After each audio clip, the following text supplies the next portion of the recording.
दोस्तों, जज लोया की मौत का मुद्दा एक बार फिर से सुर्खियों में है और इस बार इसे सुर्खियों में लाने वाले खुद पूर्व chief justice of India DY Chandrachud हैं। जी हां दोस्तों, और जिस शराफत से चंद्रचूड़ ने जज लोया की मौत को क्लीन चिट दी है, आपको मैं आगे बताऊंगी और उनके बयान के बाद कैसे पर्दाफाश हुआ है।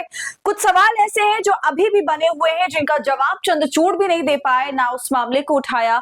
तो इन तमाम बातों पर चर्चा करेंगे, इसलिए आप हमारे साथ अंत तक बने रहिएगा। नमस्कार, आदाब, आप देख रहे हैं खबर अड्डा और मैं हूं आपके साथ सुंबुलीरम। दोस्तों, गाहे बगाहे ये बार बार सवाल खड़ा हो जाता है कि जज लोया की मौत कैसे हुई। क्या उस पर संदेह करना वाजिब है या फिर ये सिर्फ एक कहानी है और पॉलिटिकल एजेंडा।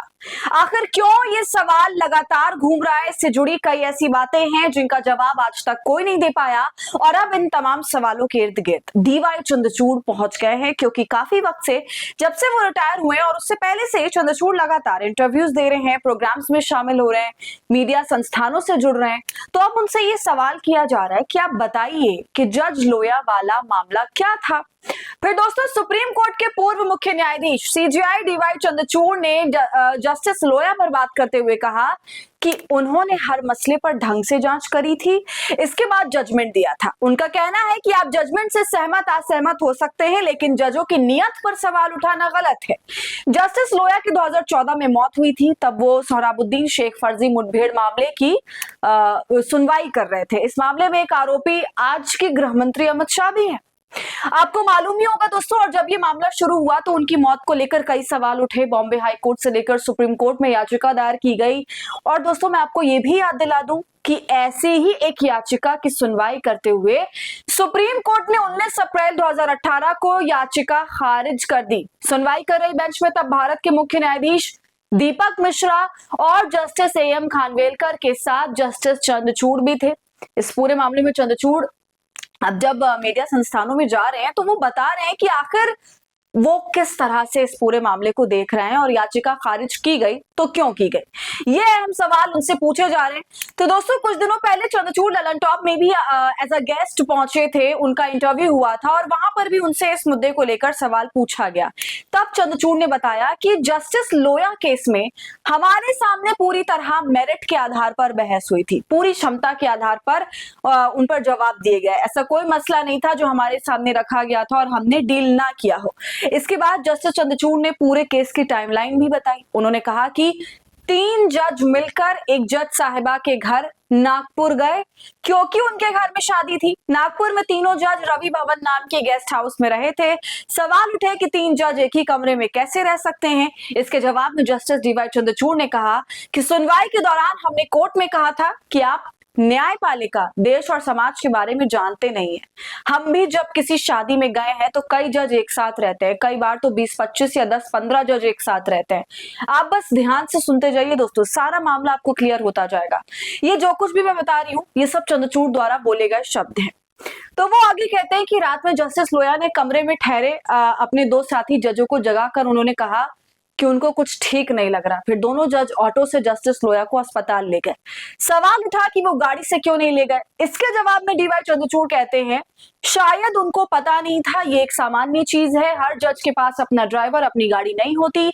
जब मैं सुप्रीम कोर्ट जज भी था, मेरा ड्राइवर मेरे घर में नहीं रहता था, उनका मकान अलग होता है, डिस्ट्रिक्ट जुडिशरी में तो बिल्कुल ही नहीं। आगे इस पूरी घटना का टाइमलाइन बताते हुए वो ये कहते हैं कि जज लोया को पास के अस्पताल ले जाया गया, मगर वहां डॉक्टर ने बोला कि कार्डियक का मामला है तो आप कार्डियक हॉस्पिटल लेकर जाइए, यानी जहां पर दिल का इलाज होता हो।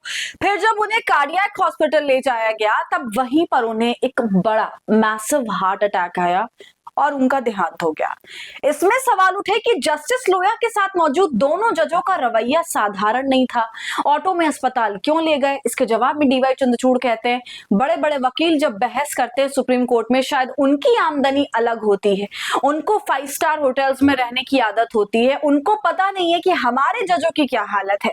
मैं चीफ जस्टिस ऑफ इंडिया रहते हुए भी सर्किट हाउस में रहा हूं, हमें पता है सर्किट हाउस में क्या स्थिति होती है, पर ठीक है, ये जो हमने लिया है वो हमारी रिस्पॉन्सिबिलिटी है। इसके बाद दोस्तों, तीसरा आर्गुमेंट था कि जब जस्टिस लोया को तकलीफ थी तो उन्हें सीधा कार्डियक अस्पताल क्यों नहीं ले गए, ऑर्थोपेडिक अस्पताल क्यों लेकर गए।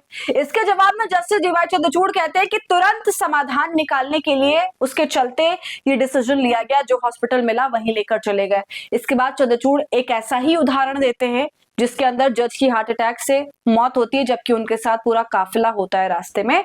और ये उदाहरण देने के बाद वो कहते हैं कि मैं जजमेंट को डिफेंड नहीं कर रहा, हमने हर मसले पर ढंग से जांच करी है, किसी को क्रिटिसाइज करना है कर सकते हैं, ये समाज का हक होता है। पर मैं सोचता हूं ये बहुत डिस्टर्बिंग ट्रेंड चल रहा है समाज में, जजमेंट को क्रिटिसाइज करना फ्रीडम ऑफ स्पीच है, लेकिन जब आप जज की नियत पर सवाल उठाते हैं तो वो ठीक नहीं है। तो दोस्तों, जस्टिस डीवाई चंद्रचूड़ के मुताबिक आजकल कोर्ट के कामकाज में भी बहुत ज्यादा पॉलिटिक्स लाने की कोशिश हो रही है। इसकी वजह से जजों की नियत पर सवाल उठाया जा रहा है। लॉ स्कूल्स में तो हर रोज होता है कि आप एक जजमेंट को लेकर उसको सपोर्ट करेंगे, क्रिटिसाइज करेंगे, लेकिन जब आप जजों के खिलाफ ही मोटिव्स एट्रीब्यूट करेंगे तो फिर जो समाज में एक इंस्टीट्यूशन के प्रति आस्था है, कॉन्फिडेंस है, उस पर असर पड़ेगा। तो आपने ये पूरी गाथा सुन ली, कैसे क्या बोलकर ये निकल गए, बहुत ही सफाई सुथराई से सब कुछ बता दिया और एक तरह से इस पूरे मामले को क्लीन चिट देने की उन्होंने कोशिश करी है यहाँ पर, और कहा कि जो भी फैसला आया वो बिल्कुल जांच पड़ताल के बाद ईमानदारी से फैसला आया। लेकिन दोस्तों,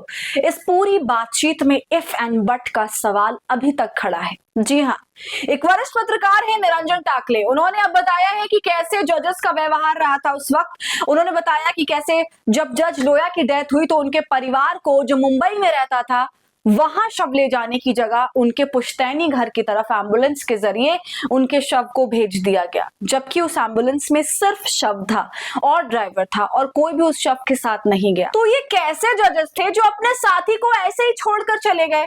क्यों नहीं उस एम्बुलेंस पे कोई और उनका साथी जज था या उसके पीछे किसी ने जाने की कोशिश भी नहीं करी? दूसरा सवाल, जब निरंजन टाकले कहते हैं कि उनकी बेटी को सूचित किया गया कि वो आ जाए तो वो लातूर की तरफ निकली, लेकिन वो जब निकल रही थी तब कोई व्यक्ति अचानक आता है और कहता है कि नहीं भाई, अब आप जल्दबाजी मत करिए, मैं रात भर वहां पर डॉक्टर्स के साथ संपर्क में था, उनका पोस्टमार्टम भी कर दिया गया है, शव यहां से भेज दिया गया है लातूर और आप लोग लातूर चले जाइए। तो निरंजन टाकले अपनी बातचीत पे कहते हैं कि भाई वो शख्स कौन था, उसने कैसे अथॉरिटी दी और डॉक्टर उसके संपर्क में कैसे थे, क्यों थे, उनके परिवार को संपर्क क्यों नहीं किया, परिवार से कोई शख्स पहुंचता उससे पहले पोस्टमार्टम कर दिया गया। सवाल ये भी खड़ा होता है कि जज लोया की पूरी शर्ट खून से क्यों लथपथ थी? थोड़ा बहुत नहीं बल्कि पूरी शर्ट उनकी खून खून हो रही थी, इसके बारे में भी कुछ नहीं बताया गया। क्यों?